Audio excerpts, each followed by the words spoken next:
Hey, how are you?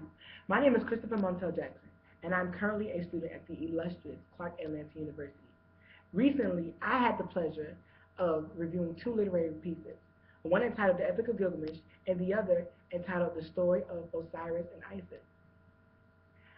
In my U.S. African and the World class taught by Professor Oluwajumi on Tuesdays and Thursdays from 10:50 a.m. to 11 to 12:05, p.m.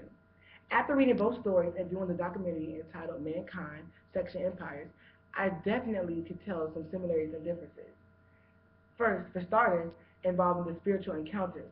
You see, in the story of the Epic of Gilgamesh, before Enlil destroyed the world, the god Ea came to Gilgamesh in a dream. Basically, he came to him in a dream, and he instructed him all the things to do so that way he'll be prepared for when the end of the world is near.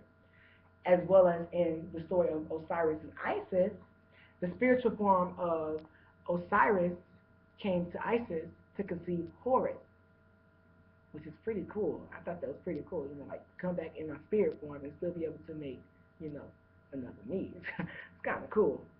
And further in my reading, I became aware of another similarity, that both stories had to do with good and evil. To me, I felt like this was painting a picture of what seems to be the introduction of morals, of right and wrong, of good and bad, of illegal and legal. All of this that we now in the modern day world all still use was, still relevant back in the day. It was good and it was evil. Upon further consideration, I noticed major differences in the Epic of Gilgamesh. The focal point for death was the citizen, because Enlil was so aggravated and agitated by every day there being a problem and all the corruption that was going on. He felt like it was time for a new slate, a new start, wipe everything out. Whereas in the story of Osiris and Isis, the focal point was the king. Once Osiris was killed, it caused a ripple effect. It caused, you know, the chain of events of the story, and it all spurred from jealousy, because Osiris' brother was so jealous. He couldn't take it any longer, so he killed him, and it was pretty gruesome because he cut him up in 14 pieces. That's pretty deep, 14 pieces, and spread them all over. Crazy. I also noticed the settings were different. In the story of the Epic of Gilgamesh, it's an ancient Mesopotamian epic derived from Greek. And in the story of Osiris and Isis, it came from Kemet, which is now modern day Egypt. So, back in the day it was called Kemet. Everything has an old name. It was Kemet, and now it's modern day Egypt. With the growth of civilization, religions grew as well. Stories were used to teach, lessons for those who came along after. You know, Growing up, we always had that one question that we wonder, and I think it's when we hit the age 3, because like my 3-year-old, because my nephew is crazy. But we always say, why? Why did this happen? Why was this started? Why did this come about? Why? Why do you have on that color? And I feel like back in the day, that's where these stories, were rooted from, to explain the history, to explain the culture, so that those who were, in the past, once they, went on to the afterlife, their stories were still kept, were still relevant, were still told. And excuse me, knowing, then again, it introduced morals again. It introduced, knowing the right and the wrong, and it pushed forth laws, rules, regulations, all again, keeping civilization civil. Once Christianity used the ancient mythologies as a foundation for their religion, such as taking the Ankh and forming a crucifix, the Ankh symbolizing fertility and the creation of life, and also now in modern day Christianity, the crucifix symbolizes Jesus, the ultimate, sacrifice. So basically, being the myths were before Christianity came about, and once Christianity, came, they took, the founders basically, I don't know who founders are, but they took the myths and they formed, they took things that they like the crucifix. It looks very similar to the Ankh if you look at it, and they started creating their own laws and practicing their own religions. They went from polytheists to monotheists, so they only started to believe in one God. Even referring back to the story of the Epic of Gilgamesh, one could see the distinctive similarities with a famous story in the Bible. You know, as soon as I read it, I thought of Noah's Ark. In Noah's Ark, God, was again, just like, a little aggravated with the world. He felt like, what, you guys don't listen to what I have to say, and I'm only trying to get, show you right.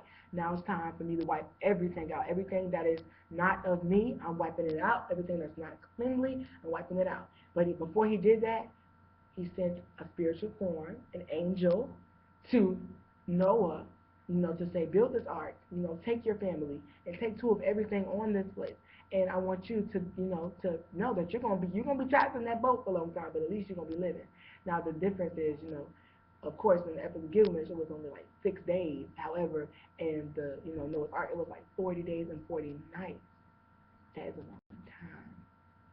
But even if you go and you refer back to the story of Osiris and Isis, you can see another famous event in the Bible of Cain and Abel, when Cain became extremely jealous of Abel because Abel was being favored by God. Um, his jealousy overtook him until he killed his own brother because he was so jealous. And I know that sounds very similar to the story of Osiris and Isis, right? Osiris' brother killed him because of what? He was jealous because of all the accolades that Osiris was getting, and he was like, "I want it. Like, you can't have it." He was like, "Look, I'm gonna kill you." So I came to the realization, excuse me, that although the Bible came about hundreds, thousands of years later, it definitely had a huge, it was hugely impacted by the events, from the myth. It was hugely impacted, everything basically showed me that it repeated itself. Everything basically showed me that it just gave you a more modern form of, doing the rights and the wrongs. For example, I know, in my religion, um, we always, growing up, every time I got in trouble, and I said something back to my mom, she was like, "You keep talking, and God's gonna shorten your days." And that believe it or not, it made me be quiet because what? It was showing me boundaries. It was showing me, all right, I have to respect my mother. I have to respect my older adults. So that's what I mean by bridging the gap between children and adults. It basically said, okay, you ain't here yet. You're still down here, establishing rules and boundaries. So thinking about all these observations, it caused my outlook on life and on religion and on culture in general to expand. It made me question more. It made me want to know more because, believe it or not, I don't know if it's just because I'm in the modern generation, but I feel like everything is just I don't, we don't ask why a lot. We just go, okay, we're Christian, okay, we're Baptist, okay, we're this, but we don't know where all this stuff derives from. And you have to understand that we weren't the only ones on this earth. There were those who came way before us, and they had teachings way before us, which influenced the teachings that we are instilled with now. So it is because of the two readings, along with the Mankind DVD set, that allowed me to begin to see that not only does history have a way of repeating itself, but it's done through religion, culture, which ultimately ends with the evolution of creationism of mankind. So I hope that you all enjoyed thoroughly what I just said, and I hope that you guys definitely look into the two pieces, the literary pieces, the Epic of Gilgamesh and the story of Osiris and Isis.